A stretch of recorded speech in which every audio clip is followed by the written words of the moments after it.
Welcome to another video. In this video, I'm going to be showing you how I keep my configuration files across all my computers completely in sync with no conflicts at all. Okay everybody, so now we're on my computer, and what we're going to do here is I'm just going to show you how I have my setup with Git, and hopefully you will be able to replicate it on your setup, and you also will be able to look at my repository of my config files and how it is structured. It is a public repository, so you should be able to just clone it and look at it and switch between the branches and everything and see the structure.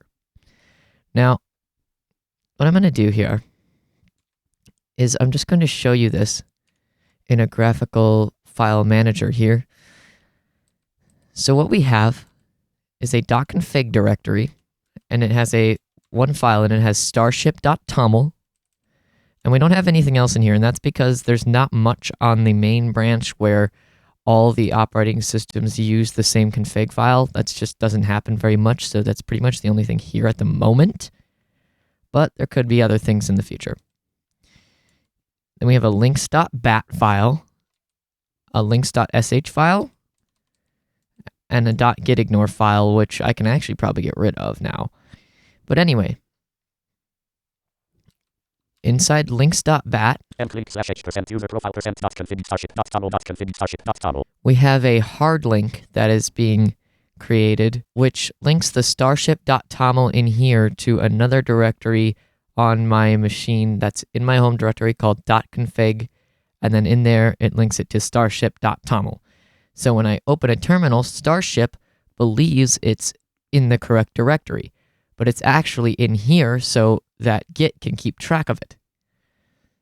So, and then we have the same thing in links.sh, except it's a little different. This is basically just the Linux equivalent of that command. In the right tab, I want you to pay attention to the right tab now. I have a lot more stuff. I've got Explorer Patcher, Foobar 2000, Keyop, Comorby, NVDA, PS5, PS7, Ryzen Soft, Scoop, Terminal, Unsorted, links.bat, and .gitignore. So we're going to take a look at links.bat here.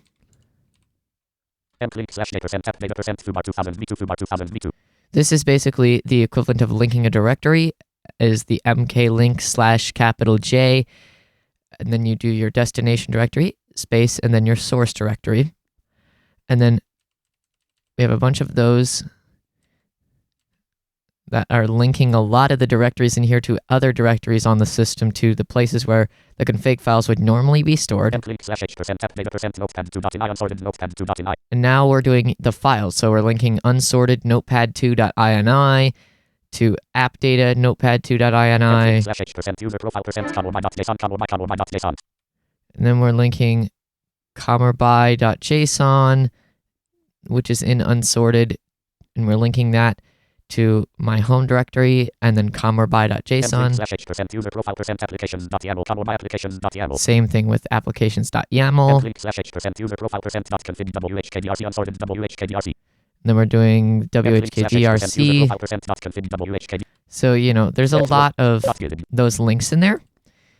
And the way that I set this up is basically to clone the repository, run this file, and then boom, everything's in the right place. And as long as I have GHCLI, I can commit updates and changes to everything from that computer to the repository and pull them on this computer. So I'm going to show you guys an example of this really quickly. I'm going to grab my other Windows machine. I'm going to add an NVDA add-on. And then I'm going to come back to this machine, and I'm going to pull the changes, restart my NVDA, and it's going to have that add-on in it. Here we are on my other computer. This is my 2015 Mac. What I'm going to do is I'm going to open a terminal here just so it's all ready for us to go. Wait for the PowerShell to load the profile because it takes forever on this computer. Okay, so we're in the Win directory here. Now what I'm going to do, I'm just going to make a few random changes to NVDA here. So let's see, I'm going to open the synthesizer here. I'm going to switch to RH voice because why not? Rate boost off. I'm going to turn rate boost off so you can understand. I'm going to, let's see, what else can we do? We can... NVDA menu. Settings. S1 of 7. Let's change the typing settings. General. Typing settings. Typing settings. sound. Typing 1. Samsung 3. iPhone. iPhone. Cancel. Apply. Category. OK button. New notification window. Folder view list. All right, we've made a couple changes there. And then let's install an add-on. Let's add-on Python add-on store S4 of 16. Let's go to add-on store. Let's just add-on store. Installed add-ons. All dialog Allen. English available add-ons tab select. Chance. Let's go to available add-ons here. Let's go to PC keyboard braille input. Not that. PC QQ enhancement. Not that. PC WeChat enhancement. Not that. Phonetic punctuation. Available. There we go. Phonetic punctuation. Let's install that. Other install close button. Add-on installation dialog. Nope. Yes button. Alt. We're just gonna say yes. We're gonna add-on installation dialog. Installing 1 add-ons. Please wait. We're gonna install the add-on. Restart NVDA. Nope. Yes button. Alt. Yes, we're gonna do that. We're gonna wait for NVIDIA to restart. Loading NVDA. Please wait. Terminal row 1 column 1. Terminal. On Windows desktop GB5B. Okay, so you can hear all those sounds happening now. On Windows desktop GB5B4. So now what we're gonna do is we're gonna do a git. You can hear my typing sounds are different. We're gonna do a git add dot. There we are. We're going to do a git commit -m. And we're going to do quote NVDA colon, because this is how I note my commits. I'm going to do NVDA colon makes some changes for the demo video. Video. There we go. Win 2,092,112 NVDA. Make some changes for the demo video. And it's gonna on Windows create mode 100. Create mode 100,644 NVDA / add-in / phonetic punctuation / create. We got a bunch of files being created. Now we're gonna do a git push. Enumerating objects. 220. Bottom. Writing objects. 49. 3. 1. Bottom. Writing objects. 91%. 1. Bottom. On Windows 7 SE desktop. There we go. Now those changes are pushed. We will go and we will look at the other computer. All right, so now we are back on the other computer, the main computer. And what I'm going to do is I'm going to be in this terminal. I'm going to cd /win, because this is the directory that has all the Windows files in it. Now I'm going to do a git pull, and it may give me a warning that there's some changes that I have not yet stashed. I did actually get a warning that says please commit your changes or stash them before you merge, so I'm just going to do a git git stash. I'm just going to save it, and then I'm going to do a git pull again. Bottom blank, fast forward. Create mode 1 bottom on and there we go. It's done. So now we're going to restart NVDA.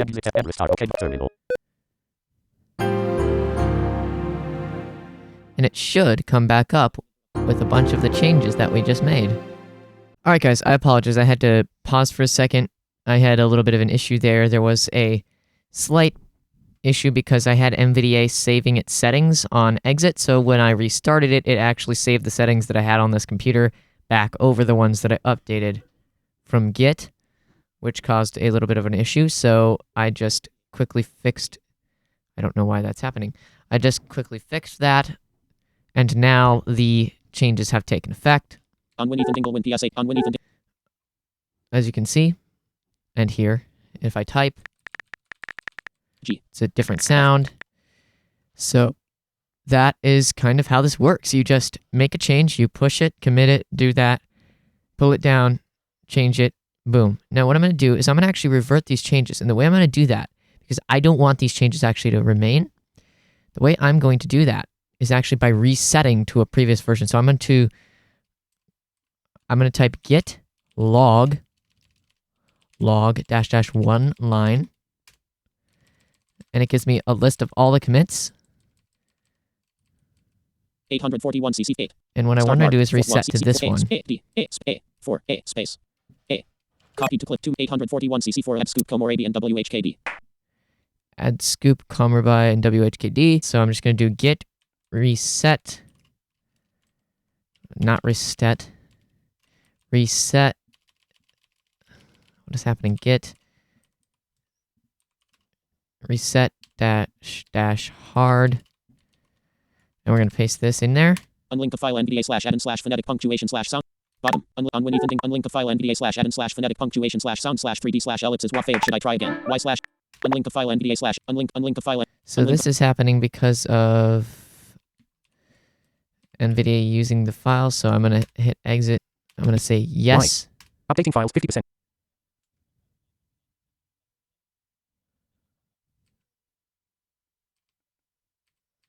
So you see, there we go. And then what we're going to do is we're going to start NVDA again.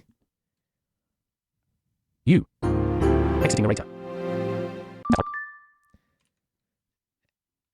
And you see my screen went black because NVDA.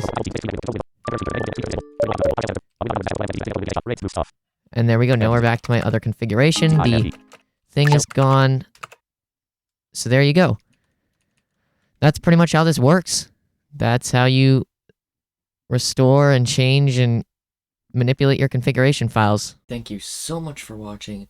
I really hope that this can somehow help you keep your stuff in sync if you have multiple machines, or just give you some nice knowledge about how Git works and how version control works. It's really, really important information if you want to go into IT or any fields like that, or software development. So I hope this video has helped you. Thank you, and goodbye.